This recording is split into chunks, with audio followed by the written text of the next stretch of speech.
Mi nombre es Eliodoro Castañeda Villarreal y, a los 38 años, yo creía que conocía todas las formas de sufrimiento. Eran las 3:47 de la madrugada en el Hospital General de Puebla, cuando sostuve entre mis dedos aquella pequeña imagen de la Virgen de Guadalupe, mirando a los padres desesperados de la niña Citlali. La pequeña de 6 años agonizaba en la cama 204, conectada a tubos y máquinas que luchaban por mantenerla con vida frente a la meningitis que devastaba su frágil cuerpo. Los médicos murmuraban sobre horas contadas y preparar a la familia. Yo tenía en la mano la imagen que los padres habían traído, la misma que juré no volver a respetar, y, sin decir una palabra, la arrojé al bote de basura del hospital. Fue en ese instante cuando los monitores comenzaron a sonar de manera desesperada. Lo que ocurrió en las siguientes horas me hizo cuestionar todo lo que pensaba saber sobre la fe, la venganza y los milagros. Esta es mi confesión sobre la noche en que la ciencia se inclinó ante lo imposible y descubrí que mi guerra contra Dios estaba lastimando a personas inocentes. Si alguna vez te has sentido traicionado por la fe, necesitas escuchar lo que sucedió cuando decidí que ya era demasiado tarde. Si esta historia te tocó desde el principio, deja un corazón en los comentarios. Déjame contarte quién era yo antes de que aquella madrugada lo cambiara todo. Eliodoro Castañeda Villarreal, empleado de limpieza nocturna del Hospital General de Puebla desde hacía 15 años. Mi turno empezaba a las 10 de la noche y terminaba a las 6 de la mañana, recorriendo cada pasillo, cada cuarto, cada rincón donde el dolor humano dejaba sus huellas. Yo conocía cada mancha en el piso, cada equipo, cada sonido que se repetía en las madrugadas. Era un trabajo invisible, tal como a mí me gustaba. 3 años atrás, yo era distinto. Llevaba en el pecho una cadenita de plata con una pequeñita Virgen de Guadalupe que mi mamá me regaló cuando comencé a trabajar en el hospital. «Para que te cuide, mijo», me decía, besándome la frente todas las mañanas. Y yo lo creí. Rezaba el rosario mientras trapeaba los cuartos. Susurraba oraciones por los pacientes que veía sufrir. Prendía veladoras en la capilla del hospital en mis días libres. Pero la fe cobra un precio cruel cuando decides ponerla a prueba. Mi hija Esperanza, qué ironía de nombre, fue diagnosticada con glioblastoma a los 8 años, un tumor cerebral agresivo que los doctores explicaban con palabras técnicas que yo no entendía, pero el desconsuelo en sus ojos lo reconocía bien. Durante 8 meses llevé a Esperanza por los mismos pasillos que yo limpiaba, a las mismas salas donde pasaba el trapeador. Ella conocía a cada enfermera por su nombre y les regalaba una sonrisa a los médicos, aunque tuviera la cabeza rapada por la quimioterapia. Fue entonces cuando hice la promesa más tonta de mi vida. Arrodillado en la capilla del hospital, sosteniendo aquella pequeña imagen de la Virgen, le prometí que si Esperanza vivía, dedicaría toda mi vida a la fe. Vendería todo, me volvería misionero, ayudaría a los necesitados, lo que fuera.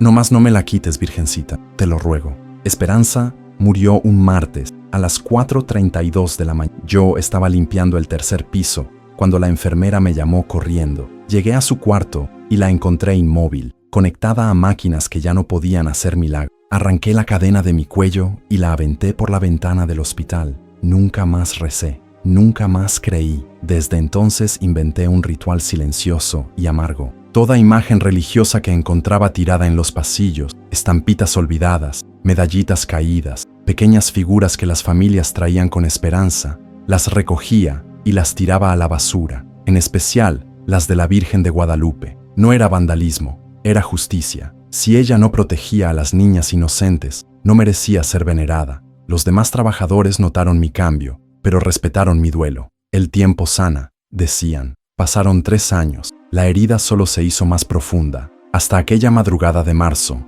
cuando me topé con la pequeña Citlali, luchando contra la muerte en la cama 204, y con sus padres desesperados aferrados a una imagen de la misma Virgen que yo culpaba de todo. Eran las 11:15 de la noche, cuando entré por primera vez al cuarto 204 aquella noche. El olor penetrante de desinfectante, mezclado con algo más pesado, quizá miedo, dominaba el ambiente. Citlali Espinosa Guerrero estaba inconsciente, conectada a una compleja red de tubos y cables que la mantenían artificialmente con vida. Su piel, naturalmente morena, había adquirido una palidez grisácea que yo conocía demasiado bien. Era el mismo tono que Esperanza tenía sus últimos. Sus padres dormitaban en sillas incómodas junto a la cama. La madre, una mujer de unos 30 años con manos endurecidas por el trabajo pesado, sostenía con fuerza un rosario gastado. El padre, Un hombre delgado, vestido con ropa sencilla de obrero, mantenía una mano protectora sobre el hombro de su esposa,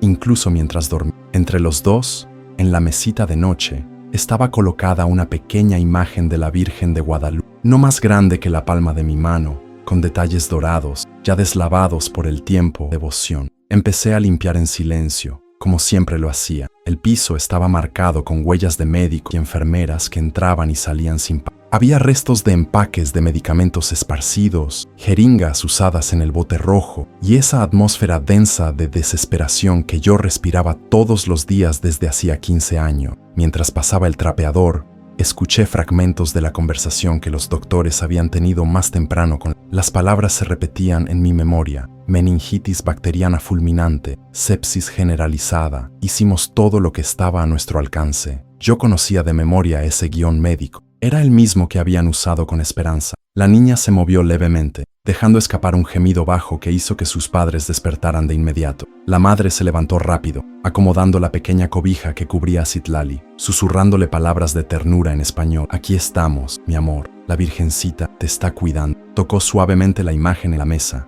haciendo la señal de la cruz. Fue en ese instante que sentí la rabia familiar subir por mi garganta. La misma furia que me invadía siempre que veía a familias depositar su fe ciega en promesas vacías. ¿Cuántas niñas había visto morir en este hospital mientras sus padres rezaban a santos sordos? ¿Cuántas imágenes religiosas había encontrado olvidadas en los cuartos después de que la medicina fallaba y la fe se mostraba inútil? El padre notó mi presencia y asintió respetuoso. Buenas noches, señor.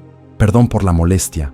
Yo solo correspondí con un gesto, siguiendo con mi trabajo. Ellos no sabían que yo era un cementerio ambulante de esperanzas rotas. No sabían que cada oración que murmuraban era un recordatorio doloroso de mi propia ingenuidad perdida. Terminé de limpiar rápidamente, pero antes de salir, mis ojos volvieron a detenerse en la imagen de la Virgen, pequeña, dorada, rodeada de esa falsa aura de protección que yo conocía tan bien. Los padres ya se habían vuelto a quedar dormidos, agotados por la vigilia. Citlali respiraba con dificultad, luchando contra fuerzas que ninguna plegaria podría vencer. Era solo cuestión de tiempo para que yo regresara a ese cuarto, y cuando volviera, esa imagen ya no estaría ahí. 2 horas después, regresé al cuarto 204 para la segunda limpieza de la... El escenario había cambiado de manera dramática. Ahora había 3 médicos alrededor de la cama de Citlali, sus voces tensas, cortando el silencio que antes dominaba el ambiente. La doctora Patricia Mendoza,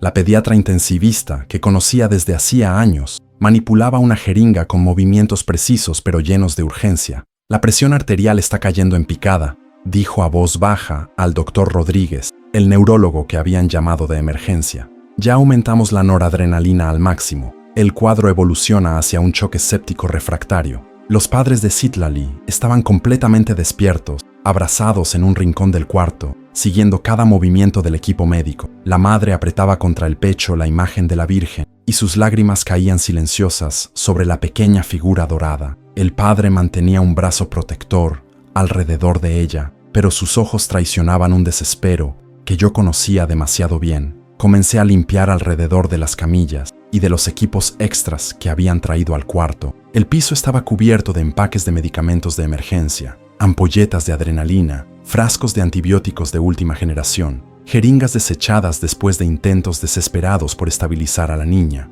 Cada objeto tirado contaba la historia de una batalla que la medicina estaba perdiendo. ¿Cuánto tiempo le queda?, preguntó el padre con voz entrecortada, dirigiéndose a la doctora Mendoza.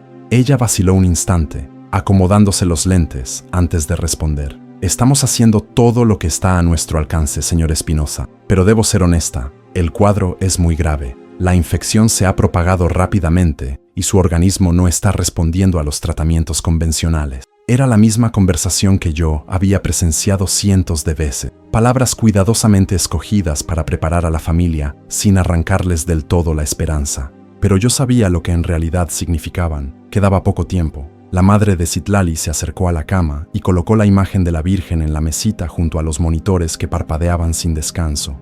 «Virgencita, por favor», susurró, acariciando la frente ardiente de su hija. «Ella es todo lo que tenemos. No nos la quita». Las mismas palabras que yo había pronunciado 3 años, el mismo desespero, la misma fe ciega, la misma súplica dirigida a una figura que permanecería muda, mientras otra niña inocente era arrancada por la crueldad de la naturaleza. Terminé la limpieza rápidamente, pero me quedé en el pasillo algunos minutos, observando por la puerta entre... Los médicos seguían trabajando, pero sus movimientos se habían vuelto más mecánicos, menos esperanzados. Las máquinas seguían pitando, pero los números en los monitores contaban una historia que yo conocía de memoria. Era cuestión de horas, quizá menos. Cuando por fin me alejé del cuarto 204, no cargaba únicamente el carrito de limpieza, sino también una certeza que crecía en mi interior. Cuando regresara en la siguiente ronda, esa imagen de la Virgen seguiría el mismo destino que todas las demás que había recogido a lo largo de los años. No por maldad, sino por justicia.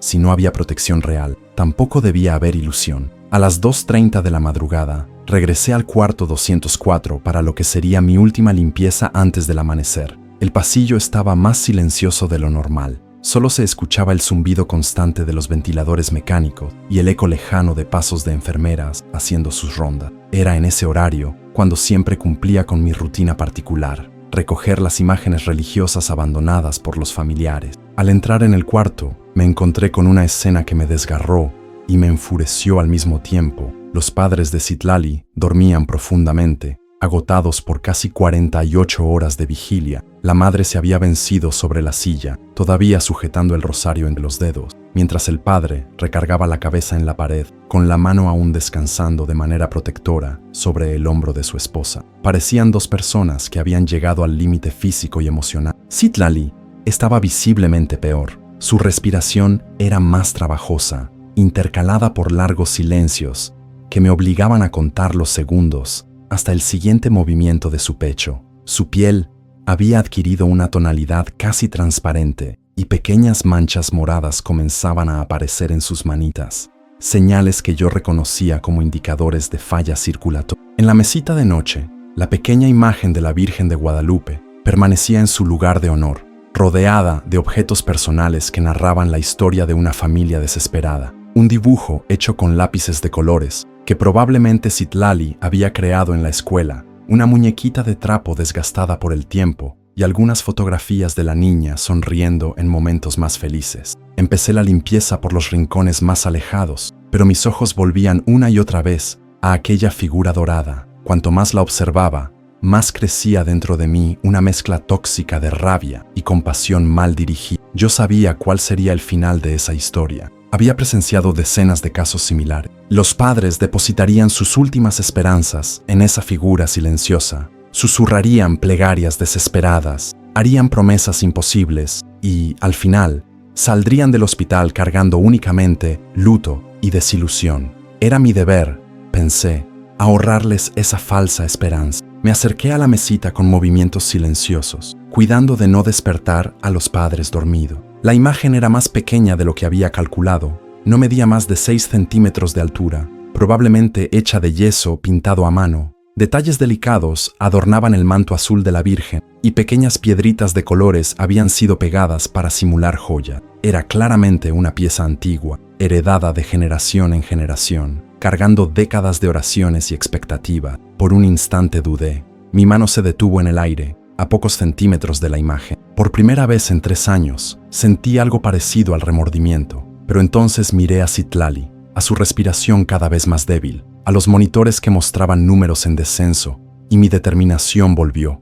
Tomé la imagen con cuidado, envolviéndola en una toalla de papel para amortiguar cualquier sonido. Caminé hasta el bote de basura hospitalario en la esquina del cuarto, y sin ceremonia, la dejé caer entre restos de vendajes usados y empaques vacíos de medicamentos. «Perdónenme», susurré, pero no me dirigía a la Virgen. Le pedía perdón a los padres que dormían, inconscientes de que yo acababa de quitarles su última ancla de esperanza. No habían pasado ni 5 minutos desde que dejé la imagen en el bote de basura, cuando los monitores de Citlali empezaron a sonar con mayor intensidad. Primero fue el oxímetro, lanzando pitidos intermitentes que marcaban una caída en la saturación. Después, el monitor cardíaco comenzó a registrar arritmias preocupantes, latidos irregulares que hacían que los números en la pantalla se movieran de manera errática. El ruido despertó a los padres de inmediato. La madre se levantó de golpe, desorientada por el sueño profundo, mientras el padre se frotaba los ojos, tratando de entender lo que estaba pasando. Ambos se acercaron a la cama con movimientos urgentes, sus rostros reflejando ese pánico indescriptible que solo unos padres en vigilia conocen. «¿Qué pasa, mi amor?», susurró la madre, acariciando suavemente el rostro de Citlali. La niña estaba visiblemente peor. Su piel se había tornado casi translúcida y pequeñas gotas de sudor frío brotaban en su frente, a pesar de la fiebre que la consumía. Yo seguí con la limpieza, fingiendo no notar la tensión creciente en el ambiente, pero cada movimiento mío estaba calculado para observar la escena. El padre salió corriendo al pasillo para llamar a la enfermera de guardia. En segundos, el cuarto volvió a llenarse de profesionales trabajando con una urgencia renovada. La presión bajó todavía más, anunció la enfermera Soledad, una mujer con más de 10 años de experiencia a quien conocía bien. Está en 60 por 40. Voy a llamar de inmediato a la doctora Mendoza. Fue entonces cuando la madre de Citlali miró hacia la mesita de noche y su rostro se transformó en pura confusión. Sus ojos buscaron frenéticamente algo que ya no estaba ahí. Revisó las fotografías, movió los objetos personales, incluso se agachó a mirar debajo de la silla donde había dormido. «¿Dónde está la virgencita?», preguntó con voz temblorosa al esposo, que acababa de regresar con el equipo médico. «Estaba aquí. Yo misma la puse antes de quedarme dormida». El padre también comenzó a buscar, moviendo con cuidado las pertenencias sobre la mesa. «Debe haberse caído, mi amor. La encontraremos después de que los doctores terminen». Yo seguía pasando el trapeador, pero un peso extraño me oprimía el estómago. La coincidencia entre la desaparición de la imagen y el deterioro repentino de Citlali no podía pasar desapercibida, ni siquiera para alguien tan incrédulo como yo. Era superstición, me repetía. Coincidencia. Nada más que eso. La doctora Mendoza entró corriendo, todavía acomodándose el guardapolvo. Sus movimientos eran precisos, pero cargados de una urgencia que rara vez había visto, incluso en emergencias. Revisó de inmediato los monitores, examinó las pupilas de Citlali con una linterna pequeña y murmuró algo a la enfermera que no alcancé a escuchar con claridad. «Vamos a tener que intubarla», dijo finalmente, dirigiéndose a los padres con ese tono controlado que los médicos usan para dar malas noticias sin desatar pánico absoluto. Su respiración ya está demasiado comprometida. La madre de Citlali rompió en llanto, aferrándose al brazo de su esposo. «Primero desaparece la virgencita y ahora esto», sollozó. «Es una señal. Algo malo va a pasar». Por más que yo quisiera desechar sus palabras como una superstición desesperada, no podía negar que el momento era, como mínimo, perturbador. Durante los 20 minutos siguientes, fui testigo de una danza médica que conocía de memoria, pero que esta vez tenía un sabor amargo distinto. El equipo trabajó con eficiencia para intubar a Citlali, un procedimiento que debería haber sido rutinario, pero que se complicó cuando la presión arterial de la niña cayó aún más en pleno proceso. «No logro estabilizar la presión», murmuró el doctor Rodríguez, ajustando por tercera vez la dosis de los vasopresores. Es como si su organismo simplemente hubiera dejado de responder. Yo continuaba con mi limpieza, moviéndome entre los profesionales como un fantasma invisible, pero cada palabra que intercambiaban resonaba en mi conciencia como una acusación directa. «Coincidencia», me repetía una y otra, «coincidencia». Pero mi mano temblaba levemente mientras pasaba el trapeador cerca del bote donde había tirado la imagen. Los padres de Citlali habían sido llevados al pasillo durante la intubación, pero podía escucharlos a través de la puerta entreabierta. La madre rezaba en voz baja, repitiendo avemarías con una urgencia desesperada que me recordaba a mí mismo 3 años. El padre intentaba consolarla, aunque su voz también se quebraba bajo la emoción. «Sin la virgencita, ¿cómo va a cuidarla?», susurró la madre entre lágrimas. «Era lo único que nos quedaba. Era el regalo del bisabuelo». Cada palabra fue una aguja clavándose en mi conciencia. Aquella imagen no era solo un objeto religioso cualquiera. Era una herencia familiar, cargada de historia y de significado. Y yo la había desechado como basura, movido por mi amargura y por ese deseo torcido, protegerlo de una esperanza falsa. La doctora Mendoza salió del cuarto con el rostro sombrío, acercándose a los padres en el pasillo.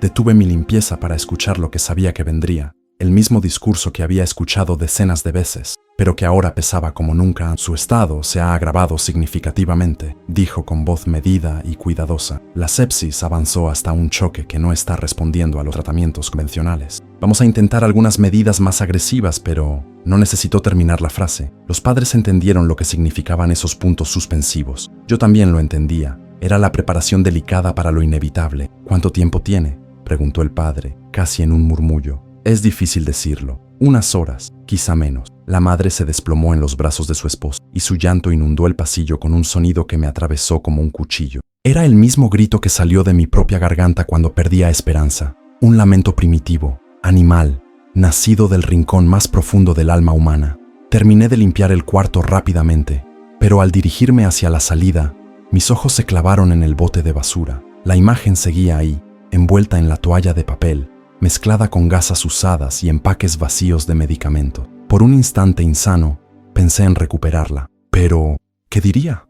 ¿Cómo explicaría que el trabajador de limpieza encontró la imagen que ellos habían perdido? Salí del cuarto empujando no solo el carrito de limpieza, sino también un peso en la conciencia que crecía con cada paso. Por primera vez en 3 años, empecé a preguntarme si mi guerra personal contra la fe no estaba causando un daño colateral en personas inocentes. El resto de la madrugada transcurrió como una tortura lenta y meticulosa. En cada nueva ronda por los pasillos del hospital, encontraba una excusa para pasar frente al cuarto 204, observando desde lejos el desarrollo de una tragedia que ya no podía ignorar. Era como si mi conciencia hubiera desarrollado un magnetismo doloroso hacia esa sala donde una niña peleaba con... En mi cuarta pasada, a las 3:45, encontré a la madre de Citlali arrodillada en el pequeño oratorio improvisado que algunas familias solían montar en el pasillo. Había colocado en el suelo unas fotografías de la niña, una veladora que alguien le había prestado, y murmuraba una oración que reconocí de inmediato, una novena a la Virgen de Guadalupe, la misma tradición que mi propia madre me había enseñado en la infancia. Santa María de Guadalupe, Madre de los mexicanos, repetía con voz quebrada, intercede por nuestra pequeña Citlali, devuélvenos a nuestra hija. Me detuve a unos metros, fingiendo organizar mi carrito de limpieza, pero en realidad absorbiendo cada palabra de aquella súplica desesperada. Era la misma oración que yo había pronunciado 3 años atrás, con las mismas palabras, el mismo desespero, la misma fe ciega en un milagro que nunca llegó. La diferencia era que esta vez yo mismo había saboteado cualquier posibilidad de consuelo espiritual que esa familia pudiera encontrar en su fe. El padre de Citlali apareció en el pasillo cargando 2 vasos de café de la máquina automática. Sus ojos estaban rojos de cansancio y de lágrimas contenidas, pero mantenía una dignidad que me recordó a los hombres de mi propia familia, esa fuerza silenciosa que los mexicanos aprendemos a cargar desde niños. ¿Supiste algo de la imagen?, preguntó a su esposa, ofreciéndole uno de los vasos. Nada, respondió ella, aceptando el café con las manos temblorosas. Pregunté a todas las enfermeras. Revisé el cuarto 3 veces. Es como si hubiera desaparecido. Tal vez se cayó detrás de algún mueble, sugirió el padre, aunque su voz carecía de convicción. Cuando todo esto termine, la buscaremos bien. La mujer negó lentamente con la cabeza. No, Gustavo, yo sé dónde la puse. Estaba exactamente ahí, junto a las fotos. Alguien la tomó. Esa palabra, alguien, me golpeó como un puñetazo en el estómago. Ellos sospechaban que alguien había removido la imagen de manera intencional, y tenían razón. Seguí con mi limpieza en los otros pisos, pero mi mente estaba atrapada en ese pasillo del segundo nivel. Cada movimiento de mi trapeador, cada bote de basura que vaciaba, me hacía pensar en la pequeña figura dorada perdida entre los desechos hospitalarios. Empezaba a comprender que mi cruzada personal contra la fe había cruzado una línea que jamás debí traspasar. Ya no se trataba de mi propia desilusión con Dios. Se había convertido en el acto de arrebatarle a otros el consuelo que encontraban en la esperanza, aunque para mí esa esperanza fuese, en mi visión amarga, pura ilusión. A las 4:30 recibí la noticia que ya esperaba, pero que aún así me golpeó como una pedrada. Citlali había entrado en paro cardiorrespiratorio. La alarma de código azul retumbó por los pasillos del hospital a las 4:32 de la madrugada, y supe de inmediato que provenía del cuarto 204. No fue intuición. Reconocía a la perfección el sonido de los monitores de Citlali. Había pasado tantas veces frente a ese cuarto que había memorizado el ritmo de sus aparatos. Ahora gritaban al unísono, anunciando que el corazón de la niña se había detenido. Abandoné mi carrito de limpieza y corrí hacia el cuarto, no por obligación profesional, sino por una compulsión que no podía explicar. Necesitaba ver, necesitaba ser testigo de las consecuencias de mi decisión impulsiva de retirar la imagen que daba consuelo a aquella familia. Al llegar al pasillo, me encontré con una escena de caos controlado que conocía bien, pero que esta vez cargaba un peso insoportable. El equipo de emergencia había tomado el control del cuarto El doctor Rodríguez lideraba las maniobras de reanimación, mientras 2 enfermeras administraban medicamentos en rápida sucesión. La doctora Mendoza llegó corriendo, ajustándose el guardapolvo sobre el pijama, evidencia de que había sido despertada en su casa por la llamada de emergencia. Los padres de Citlali estaban en el pasillo, abrazados en un desespero absoluto. La madre lloraba de una forma que trascendía cualquier sonido humano que yo hubiera escuchado, un lamento que parecía salir de las entrañas mismas del alma mexicana, mezclando dolor, fe y súplica en una melodía primitiva de sufrimiento maternal. «Virgencita Santa, no me la quites», gritaba, aferrándose a su esposo como si fuera su única tabla de salvación. «Sin ti, sin tu imagen, ¿cómo va a encontrar el camino de regreso?». El padre intentaba consolarla, pero sus propias lágrimas traicionaban la fachada de fuerza que trataba de sostener. «Ella va a volver, mi amor. Nuestra Citlali es fuerte, es una guerrera como su mamá». Yo me quedé a unos metros, fingiendo reorganizar implementos de limpieza que no necesitaban ser tocados, mientras en realidad absorbía cada segundo de aquel drama que, en el fondo, yo había contribuido a intensificar. Por primera vez en 3 años, sentí algo que había jurado nunca más sentir: el impulso de rezar. A través de la puerta entreabierta, veía a los médicos trabajar con una eficiencia desesperada sobre el pequeño cuerpo inmóvil de Citlali. El doctor Rodríguez hacía compresiones torácicas con precisión mecánica, contando en voz alta: 1, 2, 3. La enfermera Soledad preparaba otra dosis de adrenalina, sus manos moviéndose con la experiencia de quien ha presenciado cientos de reanimaciones. «¿Cuánto tiempo ha pasado?», preguntó la doctora Mendoza, mirando el reloj de pared. 12 minutos, respondió Rodríguez, sin detener las compresiones. 12 minutos. Yo sabía que después de 10 minutos sin circulación, incluso si lograban revertir la parada, los daños neurológicos serían probablemente irreversibles, y mientras más pasaba el tiempo, menores eran las probabilidades de un resultado favorable. La madre de Citlali parecía tener una percepción sobrenatural del tiempo, porque justo en ese momento sus gritos se intensificaron. 15 años esperando por ella, 15 años rogando a Dios por un hijo, no puede llevársela ahora. Entonces, algo dentro de mí se quebró definitivamente. Ya no se trataba solo de mi propio dolor por haber perdido a Esperanza. Era el hecho de que había eliminado de la ecuación cualquier posibilidad de consuelo espiritual que esa familia pudiera tener en sus últimos momentos con su hija. Aunque yo ya no creyera en milagros, no tenía derecho a robarle la esperanza a los demás. 27 minutos. Ese fue el tiempo que el equipo médico luchó por traer de regreso a Citlali antes de que el doctor Rodríguez finalmente detuviera las compresiones torácicas y mirara el reloj de pared con esa expresión que yo conocía tan, la rendición digna de quien hizo todo lo que la ciencia permitió. Pero se topó con un límite imposible de cruzar. «Hora del fallecimiento, 4:59», anunció con voz controlada, dirigiéndose a la enfermera Soledad para que registrara oficialmente lo que todos ya sabían. Citlali Espinosa, guerrero, 6 años de edad, había perdido su batalla contra la meningitis bacteriana. El silencio que siguió fue distinto a cualquiera que hubiera presenciado en 15 años de trabajo hospitalario. No era simplemente ausencia de sonido, era la presencia palpable de la derrota, pesando sobre todos nosotros como una manta asfixiante. Los monitores habían sido silenciados, las máquinas apagadas, y lo único que quedaba era el eco de respiraciones cansadas y susurros de condolencia entre los profesionales. La doctora Mendoza se acercó a la puerta para hablar con los padres, cargando sobre sus hombros una responsabilidad que ninguna escuela de medicina enseña a manejar. Respiró hondo, se ajustó el guardapolvo y salió al pasillo donde Gustavo y su esposa aguardaban abrazados, todavía sostenidos por una esperanza que estaba a punto de desmoronarse. «Señores Espinosa», comenzó, y el tono de su voz ya contenía toda la información. No hacían falta palabras elaboradas ni explicaciones técnicas. Los padres entendieron de inmediato.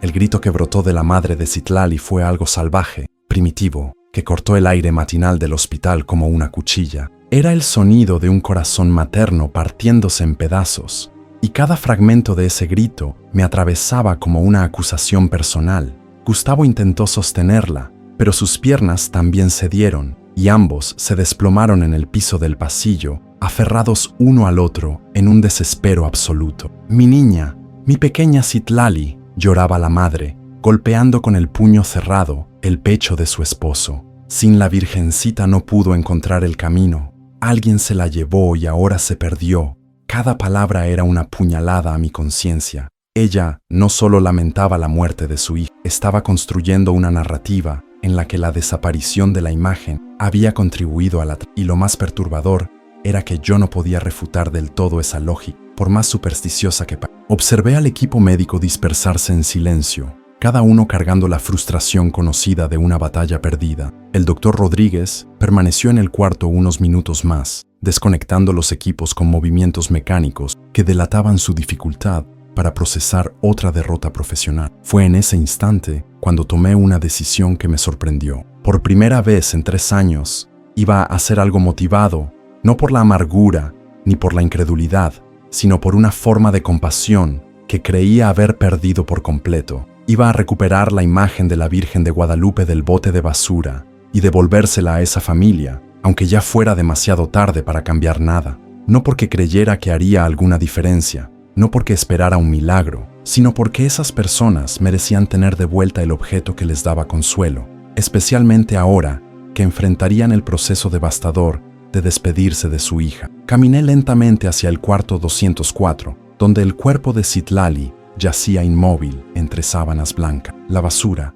seguía exactamente donde la había dejado, con la pequeña imagen dorada aún envuelta en la toalla de papel, mezclada en los restos de una batalla médica que no logró salvar una vida preciosa. Era momento de deshacer al menos una parte del daño que mi amargura había provocado. Entré al cuarto 204 con pasos pesados, cargando el peso de 3 años de amargura y de los últimos minutos de un arrepentimiento tardío. El pequeño cuerpo de Citlali permanecía inmóvil en la cama, cubierto por una sábana blanca hasta el cuello, mientras los equipos médicos en silencio creaban una atmósfera de desolación absoluta.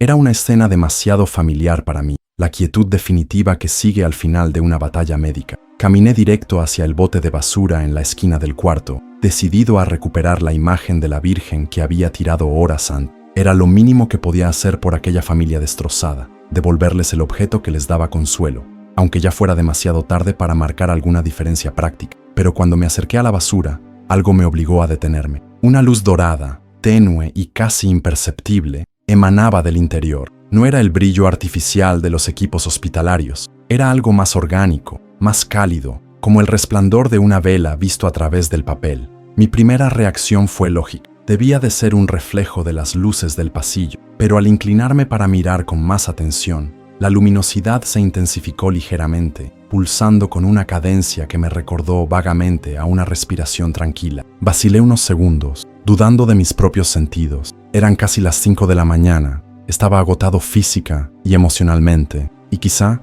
mi mente estaba fabricando ilusiones para procesar la culpa que cargaba, pero la luz persistía, cálida, reconfortante, imposible de explicar racionalmente. Metí la mano en la basura, buscando el papel en el que había envuelto la imagen. En el instante en que mis dedos tocaron el pequeño bulto, sentí una energía que me recorrió el cuerpo. La figura estaba tibia, casi caliente, como si hubiera sido sostenida por manos amorosas durante horas. Saqué el objeto con cuidado y comencé a desenvolver el papel. La pequeña imagen de la Virgen de Guadalupe estaba completamente intacta, no solo limpia, sino brillando con una luminosidad suave que parecía provenir de su interior. Los detalles dorados del manto habían recuperado un fulgor que no tenían cuando la tiré, y las piedritas de colores centelleaban como si fueran joyas verdaderas. Entonces lo escuché, un susurro casi inaudible, maternal y reconfortante, como una madre tarareando una canción de cuna para calmar a su... No eran palabras en un idioma que reconociera,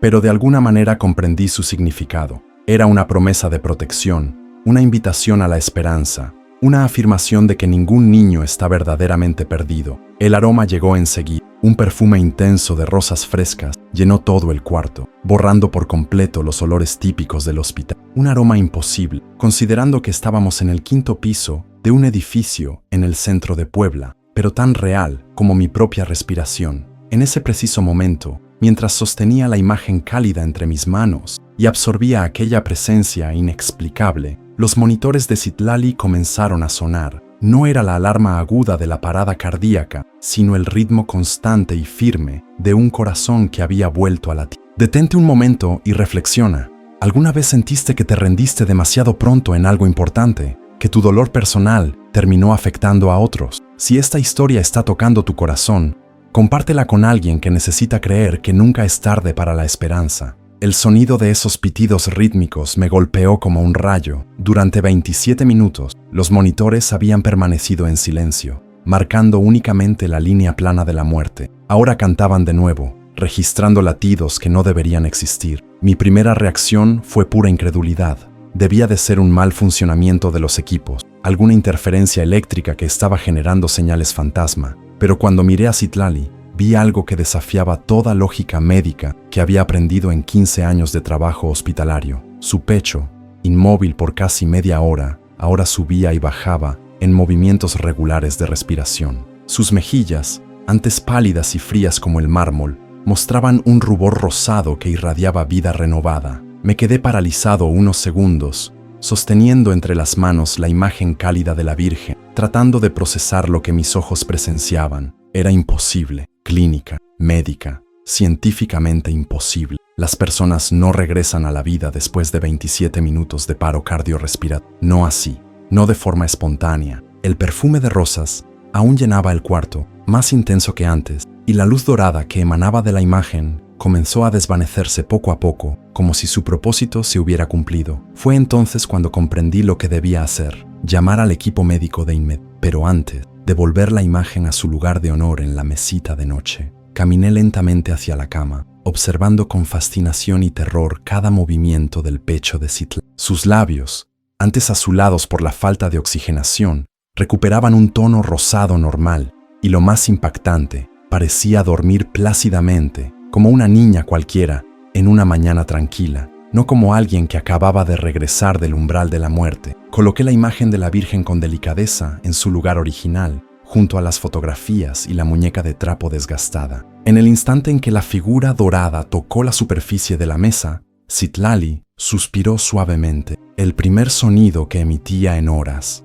Corrí hacia el pasillo, donde sus padres permanecían abrazados en su desespero, rodeados de enfermeras y trabajadoras sociales que intentaban consolarles. Mi voz salió más fuerte de lo que pretendía. Los monitores están sonando otra vez. La reacción fue instantánea y caótica. El doctor Rodríguez, que aún no se había marchado del hospital, corrió al cuarto seguido por la doctora Mendoza y dos enfermeras. Los padres de Citlali se levantaron tambaleando, con el rostro dividido entre la confusión, la esperanza y el miedo a otra desilusión cruel. «Esto no es posible», murmuró Rodríguez al entrar y ver los monitores funcionando normalmente, registrando signos vitales que minutos antes no existían. Verificó rápidamente el pulso de Citlali, examinó sus pupilas con la linterna y susurró algo que no alcancé a distinguir. Podía haber sido una oración o una blasfemia. La doctora Mendoza tomó el control con eficiencia profesional, pero vi en sus ojos la misma incredulidad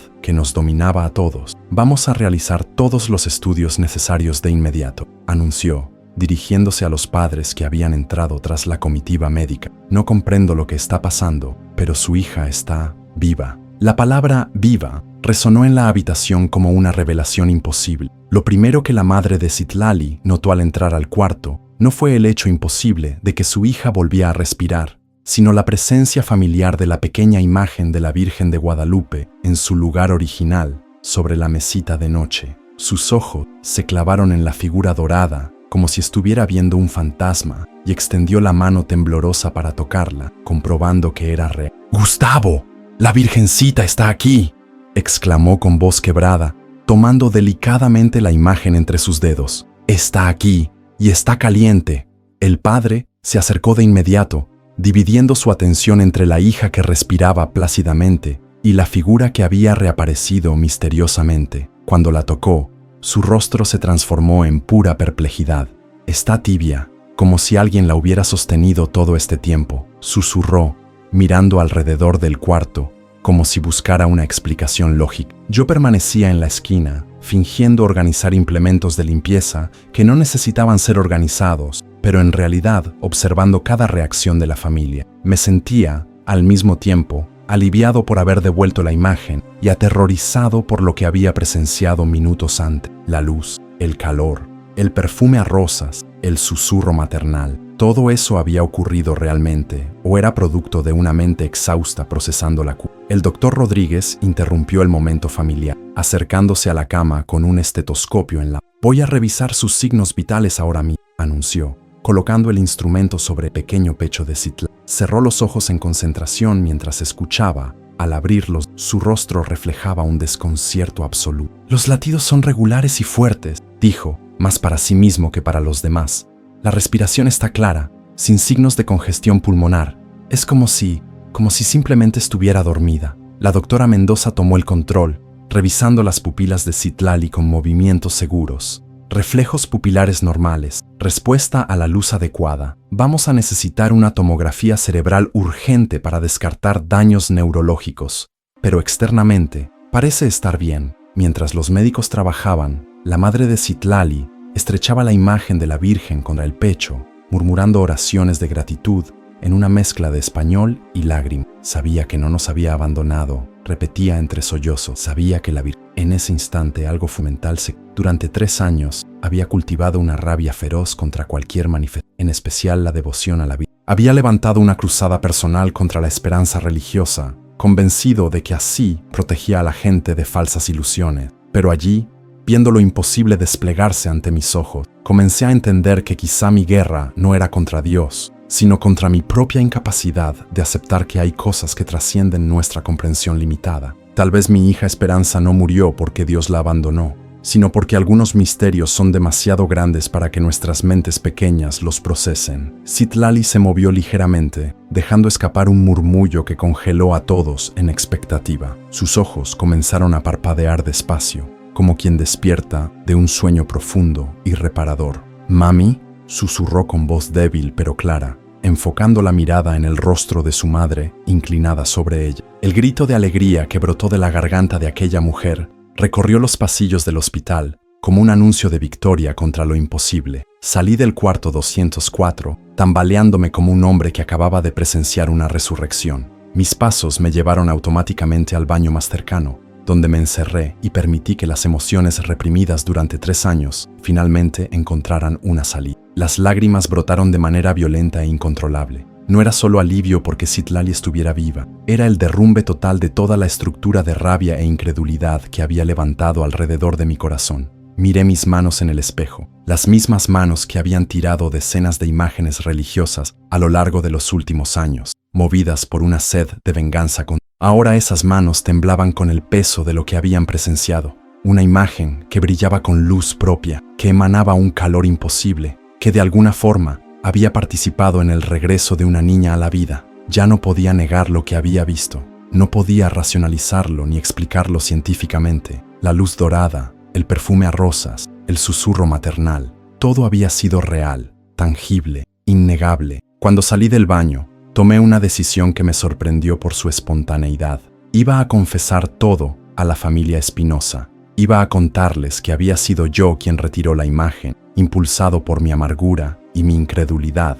Tal vez no lo entenderían, tal vez se enojarían, pero ellos merecían saber la verdad sobre lo que había ocurrido esa madrugada. Caminé lentamente de regreso al cuarto 204, ensayando mentalmente las palabras que usaría para explicar lo inexplicable. ¿Cómo se le dice a unos padres devastados que un trabajador de limpieza había saboteado deliberadamente su fuente de consuelo espiritual? ¿Cómo se explica que tu propio dolor se había transformado en crueldad hacia desconocidos inocentes? Al acercarme al pasillo, escuché voces provenientes del cuarto. Ya no eran los lamentos desesperados de horas antes, sino conversaciones suaves, intercaladas con risas bajas de alivio e incredulidad. Citlali respondía a las preguntas de los médicos, su voz aún débil pero clara, describiendo un sueño en el que una señora muy bonita la había tomado de la mano durante toda la noche.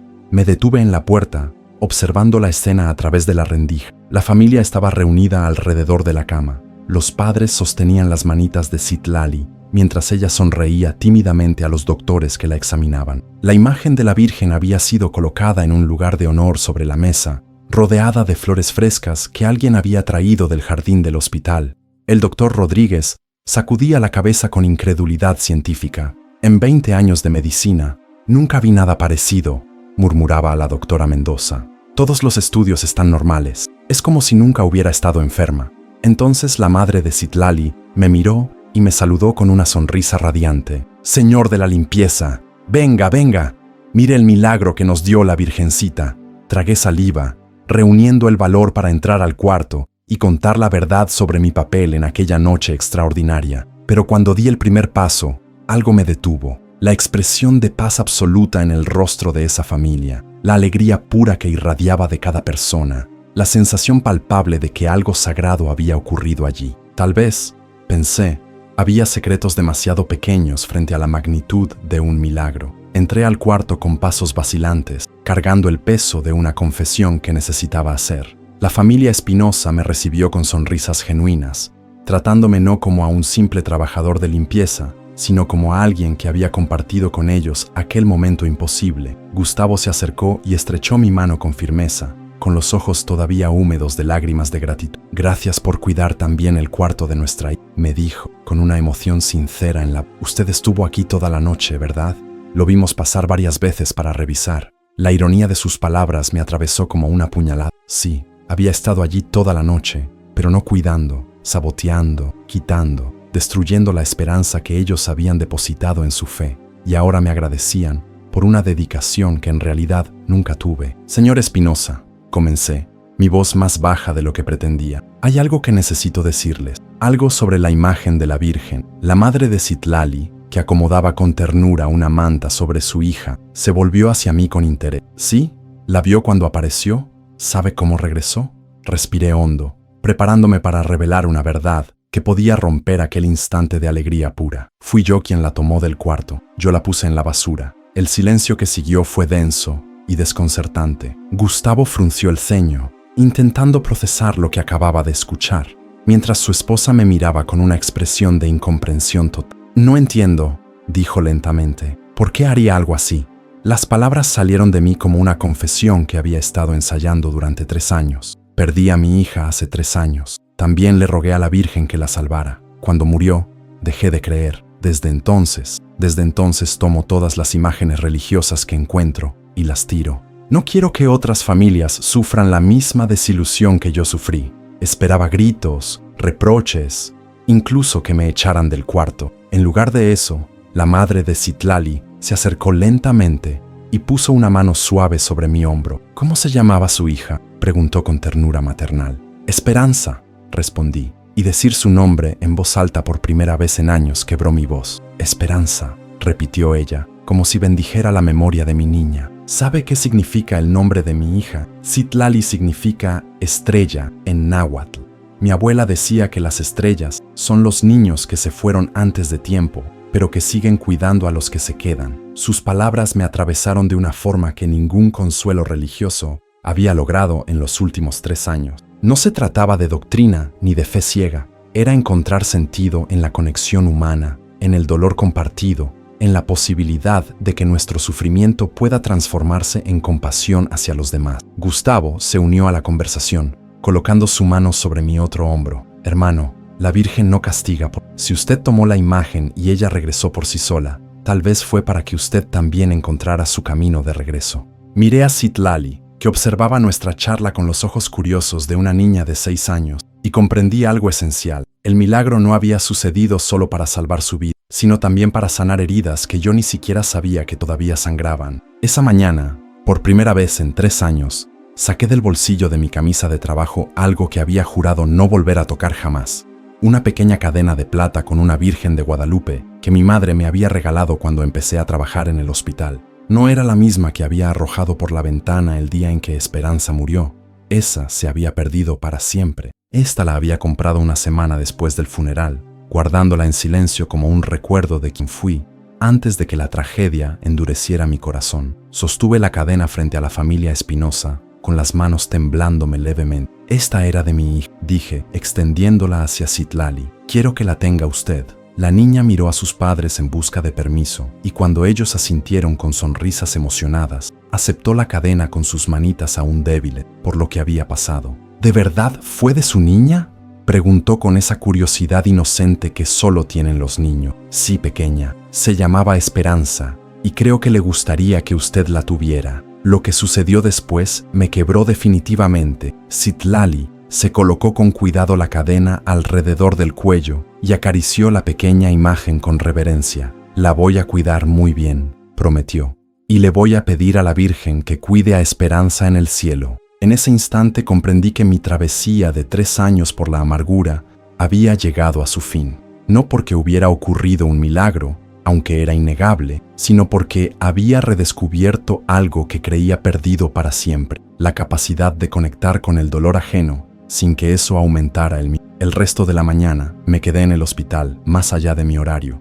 no por obligación, sino porque quería presenciar cada momento de la recuperación imposible de Citlali. Los médicos seguían haciéndole estudios, sacudiendo la cabeza con incredulidad científica, documentando un caso que desafiaba todos los protocolos conocidos. El doctor Rodríguez me encontró en el pasillo durante una pausa. 15 años trabajando aquí, dijo, encendiendo un cigarro con manos todavía temblorosas. Y nunca vi nada remotamente parecido. Los exámenes muestran que está completamente sana, sin señales de meningitis, sin daño neurológico, sin ninguna huella de que estuvo al borde de la muerte durante horas. ¿Cómo lo va a explicar en el reporte médico?, pregunté, genuinamente intrigado sobre cómo la ciencia registraría lo inexplicable. Él dio una larga calada antes de responder. Voy a escribir recuperación espontánea inexplicada. Dejaré que otros médicos intenten buscar respuesta. Yo solo sé que esa niña estaba muerta y ahora está viva. Cuando finalmente salí del hospital a las 8:30 de la mañana,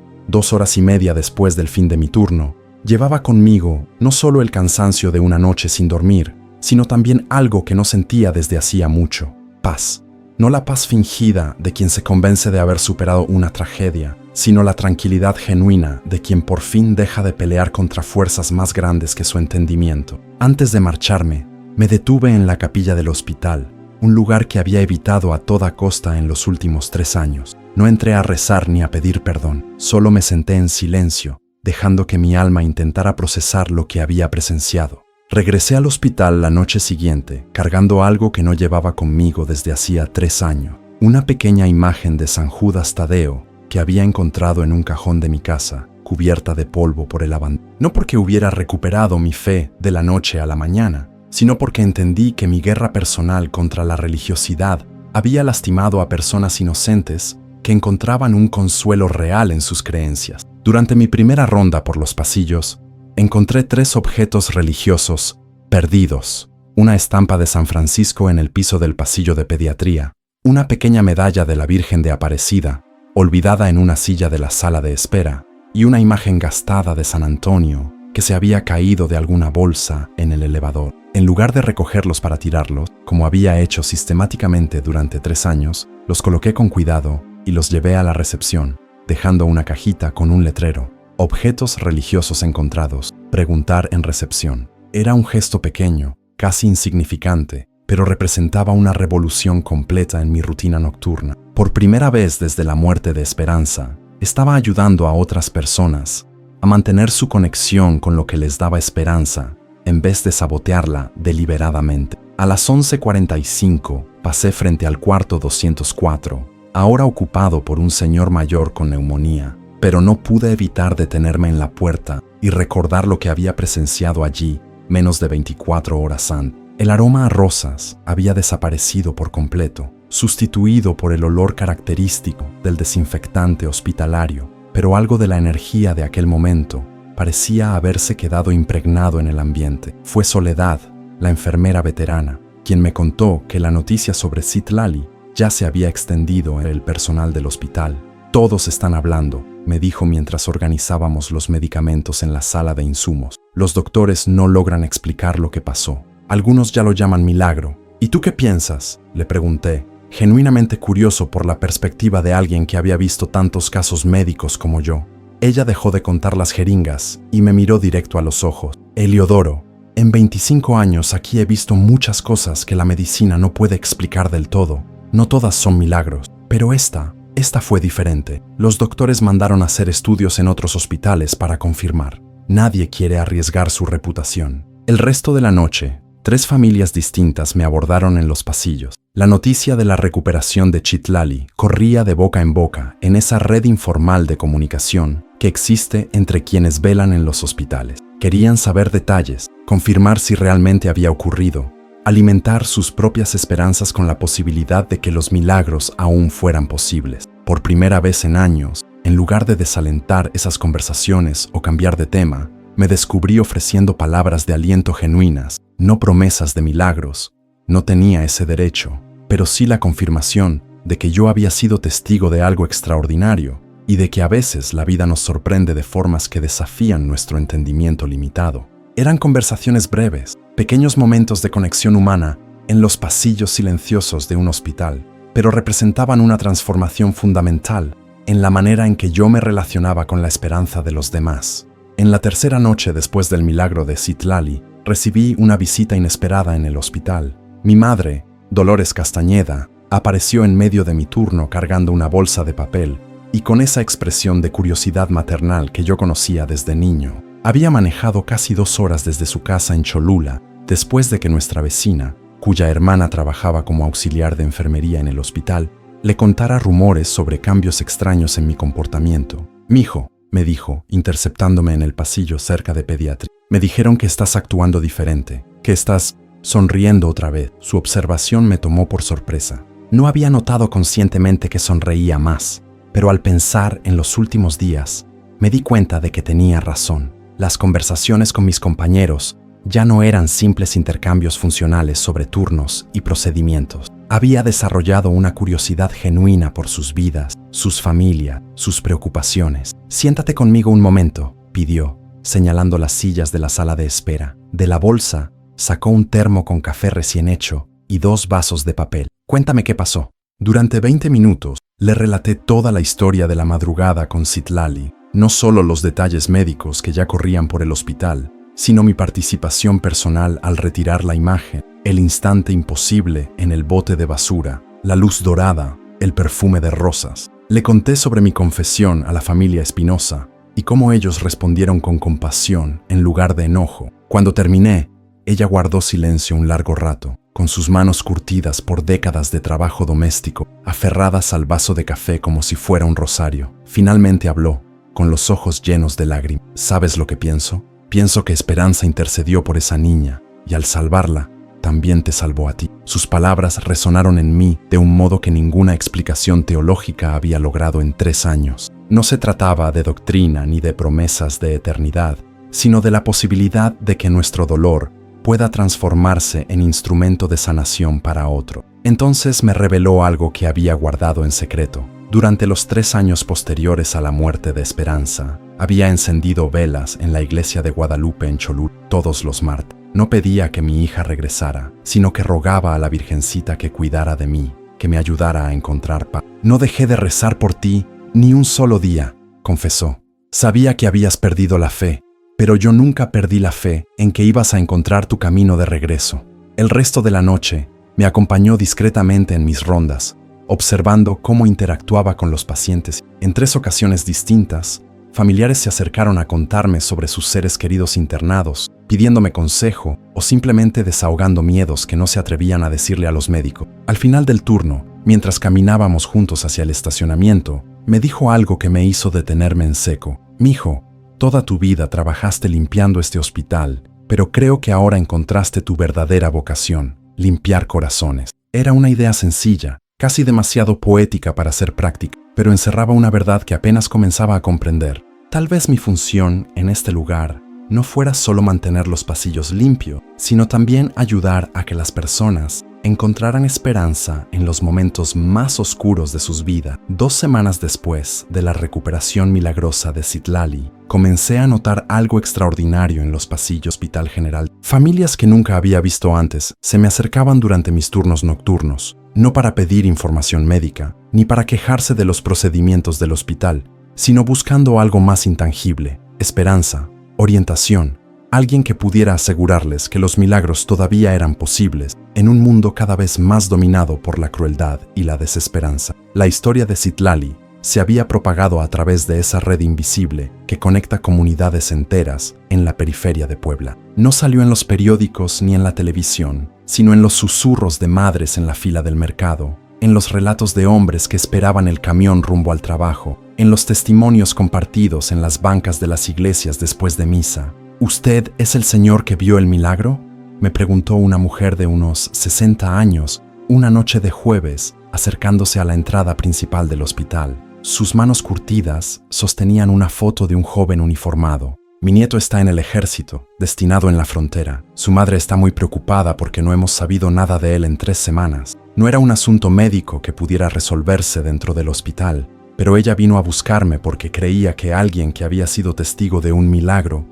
podía tener una conexión especial con fuerzas que iban más allá de la medicina. Me senté con ella en una de las sillas de la sala de espera y escuché su historia completa. No porque yo tuviera respuestas mágicas, sino porque entendí que muchas veces lo que más necesitan las personas es alguien que valide sus preocupaciones y sus esperanzas. El doctor Rodríguez me encontró durante una de esas conversaciones la semana siguiente. «Heliodoro», me dijo, apartándome hacia un rincón del pasillo. «Las enfermeras me comentaron que usted está recibiendo muchas visitas de personas que ni siquiera son familiares de pacientes. ¿Está todo bien?».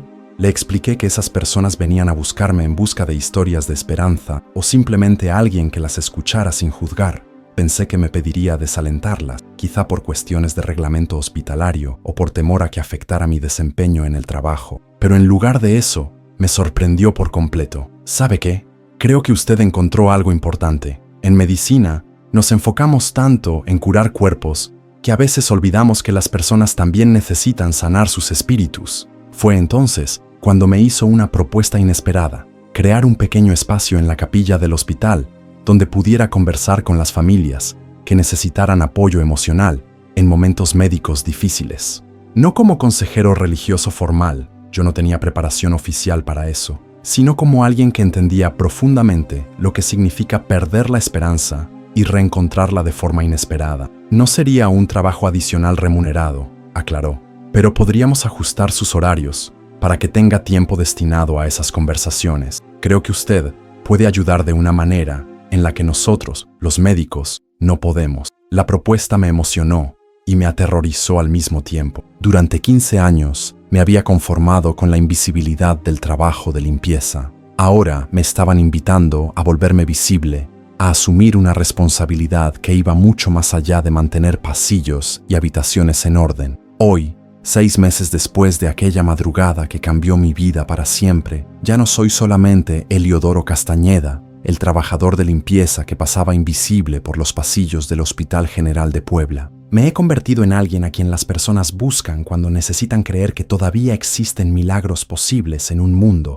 que muchas veces parece haber perdido la capacidad de sorprender. Acepté la propuesta del Dr. Rodríguez y ahora divido mi tiempo entre la limpieza nocturna y lo que oficialmente llaman apoyo espiritual no confesional. Un título pomposo para algo muy sencillo: sentarme con familias desesperadas y recordarles que yo también estuve donde ellas están y que a veces la vida nos concede gracias que desafían toda lógica. Citlali Espinosa. Guerrero se ha vuelto una especie de embajadora involuntaria de lo imposible. Sus padres la traen al hospital una vez al mes para exámenes de seguimiento, completamente innecesarios desde el punto de vista médico, pues está en perfecta salud, pero que sirven como recordatorios tangibles para todo el equipo de que hay cosas que trascienden nuestro entendimiento científico. En su última visita, me buscó corriendo por los pasillos, todavía usando la cadena de plata que había pertenecido a Esperanza. «Tío Helio», gritó con el apodo cariñoso que inventó para mí. ¿Ya le contó a alguien más sobre los milagros?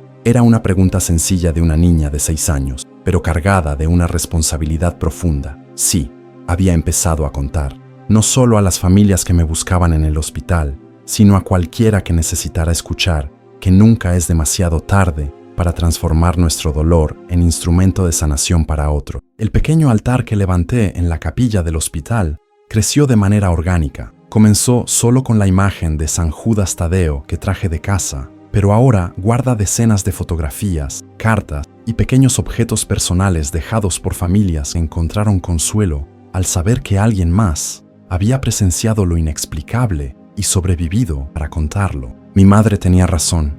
Pasé 15 años limpiando pasillos, pero descubrí que mi verdadera vocación es ayudar a limpiar corazones, quitar el polvo de la desesperanza, pulir la capacidad de volver a creer, organizar los recuerdos dolorosos de manera que puedan convivir con la posibilidad de una alegría futura. Antes y después, yo era un hombre que había transformado su dolor personal en una cruzada contra la esperanza ajena saboteando sistemáticamente cualquier manifestación de fe que encontraba en su camino. Hoy soy alguien que entiende que nuestra misión no es proteger a los demás de la posibilidad de una desilusión, sino acompañarlos mientras buscan sentido en sus propias jornadas, incluso cuando esas jornadas incluyen elementos que desafían nuestra lógica. La Virgen de Guadalupe que brilló en aquel bote de basura me enseñó que los milagros no ocurren para probar puntos teológicos ni para validar sistemas de creencias específicos. Ocurren para recordarnos que existen fuerzas de amor y de sanación actuando en el mundo que son más grandes que nuestra capacidad de entender o controlar. Si esta historia tocó algo dentro de ti, si te hizo recordar a alguien que perdió la esperanza o a momentos en que tú mismo dudaste de que lo bueno aún fuera posible, detente un momento y reflexiona. Si conoces a alguien que está atravesando una noche oscura del alma, comparte esta historia con esa persona. A veces, necesitamos escuchar sobre los milagros en la vida de otros para creer que también son posibles en la nuestra. Y si quieres seguir escuchando testimonios como este, sobre cómo Dios obra de maneras misteriosas a través de personas comunes, en situaciones extraordinarias, suscríbete a nuestro canal, porque cada semana traemos una nueva historia de cómo lo imposible sigue sucediendo en hospitales, clínicas y corazones en todo México.